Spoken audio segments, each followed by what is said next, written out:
ৰামায়ণত ৰাৱণ কুলৰ ধ্বংসৰ মূল কাৰণ আছিল ৰাৱণৰ ভাই বিভীষণে ভগৱান শ্ৰীৰামৰ পক্ষক সহায় কৰাটো। বিভীষণৰ সহায় অবিহনে শ্ৰীৰামৰ পক্ষই কেতিয়াও জয়লাভ কৰিব নোৱাৰিলেহেঁতেন।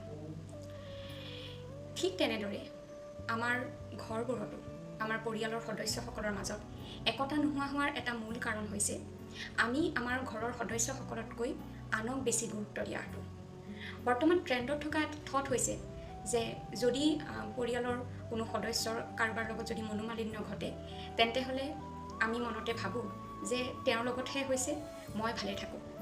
আৰু এই থটটোৱে আমাক এখন ঘৰ থানবান হোৱাত সহায় কৰে।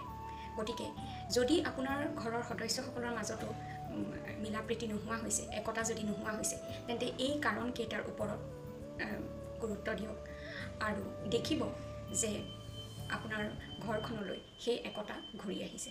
কৰি চাবচোন।